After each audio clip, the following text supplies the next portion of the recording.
Kris Wolfe, and I'm here with Clayton Jennings. What's up, brother? Who is just 29 years old and is already, man, you've already accomplished so much. Love poetry, man. I've been writing since I was 13. And I think my grandpa and great-grandpa, they were both poets. Oh, really? Yeah, kind of skipped my dad and then hit me. And I love it. It's a good art form.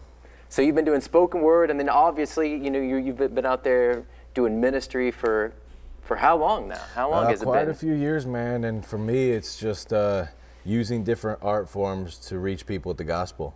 So when people say, do you consider yourself a spoken word poet? Poetry for me is just another way to share the gospel. Yeah. You know, I'm an evangelist. I use different things, whether it's books, film, poetry, preaching. I just think there's different ways you can reach people with the gospel, and why limit it to just one? What really kickstarted your ministry? 2012 is when things took off for me. 2012, I wrote, directed, and starred in a feature film. And it was, you know, one of your low budget, I'm from Indiana, Midwestern type films. I emptied my whole savings account into making the movie. And the whole point for me was, you know, like, my friends at that time weren't people who would normally come to church. And so I thought, how can I get them to come to church? Make a movie, have a premiere night. They'll come for that. And they did, you know, and so that night, we had a packed house of, you know, 1,300 people that came, and every dime. Wait, 1,300 people came to your premiere night? For the original premiere, yeah. It was just such a humbling And these are just your brothers that came? It was community-wide. It was one of those things, I just involved so many people throughout the film in one way or another, and then they brought friends, and we packed it out. It was the middle of a snowstorm, too, so people came in the middle of a snowstorm in Indiana, January 12th, 2012. And what did you promise, like Kentucky Fried Chicken, chili, or what was going on? I told them you'll get all sorts of KFC and your best life right now, and they all came. So no, it was just for me telling them, hey, there's a young kid, he's, you know, trying to do something special in a small town. And people rallied. I think that they just did it because they were kind enough, basically. And that night, all the money I spent on the film, emptied my entire savings, it all came back that night and some. That very night? That very night, yeah. God just brought it back. And then we just started hitting churches where we would show the movie and I would preach. And that's how we just began to move, so. So what would be your word of advice to maybe a 16, 17, 18-year-old that's out there looking at me? I want to be like Clayton Jennings. What would be maybe 5 pieces of advice you'd give to them? Yeah, number one, I'd say don't try to be like me, be like Jesus. There's enough of me's out there. That's good. I'm just a broken dude. There's enough of me's, and he's already like me, whoever that 16-year-old kid is. He's just somebody who's flawed, who needs a lot of grace and needs more Jesus. So he's already like me. So I'd say don't focus on me, focus on Jesus. Now, Paul said, follow me as I follow the Lord, and I get that. Yeah, listen, you know, follow the gospel I preach. But I would tell him, man, fall in love with Jesus and he'll open the doors for you. I'd also say, don't focus on platforms. Don't focus on ministries. Don't focus on numbers. Don't focus on any of that stuff. Because what'll happen when you do that is all of a sudden the ministry becomes the God. Yeah. You know, and we start thinking, man, we need this in order to validate ourselves, but also to help the gospel.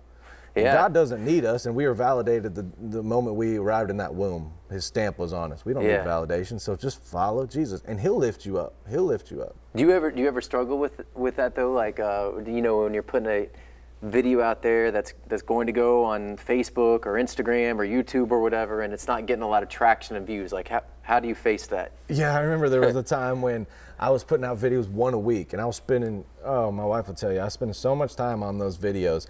And but what happened was we would put it out and it'd maybe get 12 likes at the time. Yeah.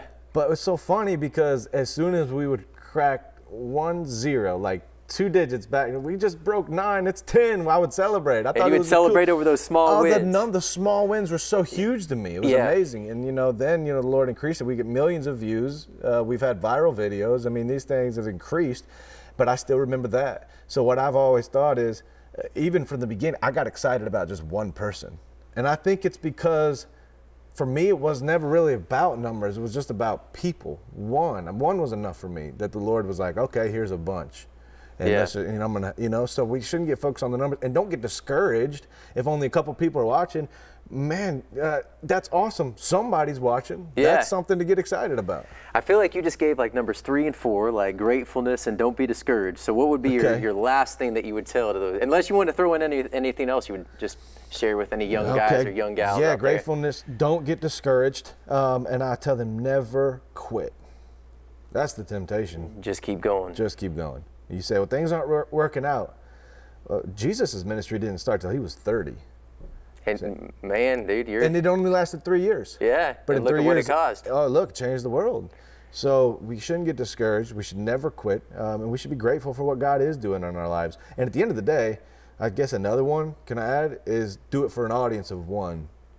Do it for the Lord, because then it doesn't matter if you get 0 views. Man, your reward's in heaven, and God's going to honor you. And you're really doing it for him. Even preaching the gospel, I do it because I want to be obedient to what he said with the Great Commission. So it's obedience, and do it for his glory. Well, you just mentioned your wife, who's over here watching us as we speak right now. Yeah. And how long have y'all been married for now? We were married March of 2016, March 1st. And now y'all have a little one on the way. We have a little girl on the way, and you do too? I got a little one on the way too. Congratulations, By man. the time this comes out, she'll already be here, I bet. Yeah, we're in over our heads, bro. I know. Well, I feel like, I've got a little bit more experience, but like, is there anything changing within you now that you know that you have a child on the way? Yeah, you're ahead of the curve on me. I think, oh man, I'm so in love with that little girl, and we haven't met her yet. Yeah, we were just talking about this in the pre-interview, but just seeing that heartbeat up there, like before you could even see any formation of a baby, I just lost it. I was crying. I'm right there with you. We were in the same position. As soon as I heard the heartbeat, we looked at each other and just started to cry. And it changed me in this fact. It's like life's not just about us anymore. It's about that little baby. Yeah. We better be ambassadors of Christ and examples, because she's going to grow up seeing that. And it's increased my prayer life too. It's increased because I'm praying over that baby every day, and praying for everything throughout her life, man. And it's a miracle. It's a miracle. And people used to tell it to me, and I'd be like, yeah, okay, whatever. But now I'm living it. I'm like, I know, man. And she hasn't even come yet. So when she arrives, it'll just change everything. What's your hope for her? Like, let's just say, what's your hope for her when she gets older? I'm just saying this too, because I have a daughter, and I think about it all the time now. I just, wrote a new book, and I dedicate it to my daughter. I'm like talking about how I want guys to treat my daughter when she grows up. Oh, that's amazing. What kind of a dad I can be to her. Because I know if I'm a good dad to her, she's going to be raised right. That's amazing. I hope she's like her mom. More than me, number one. I hope she doesn't make the mistakes I made. I hope that she doesn't try to work for grace. Because I spent a lot of my life, and early on, the movie, the books, all that stuff, I was trying to earn God's grace in my life. And I thought I had to do that in order to get validation from him. And then I realized one day, he said, I don't need this stuff from you. I just want your heart. When I realized that, my whole life changed. And even in ministry it wasn't a job anymore.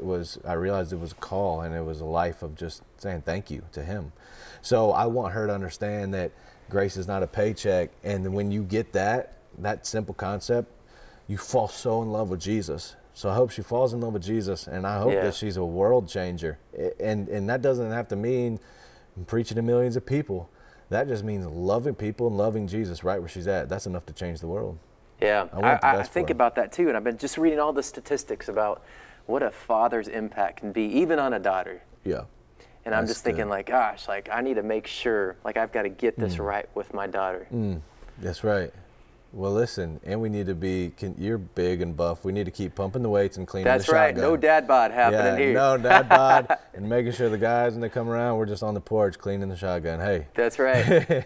You want to take her out tonight? Yeah, bring her back. I don't think I get a shotgun being here in California. Oh, yeah, you're out here in Cali. Well, we'll sneak you one from Indiana. All right, I'll take it, man. Okay. Well, Clayton, thank you so much for joining us. Appreciate it was such an honor, a pleasure to have you on here. Thank you for your time. Appreciate Have a good one.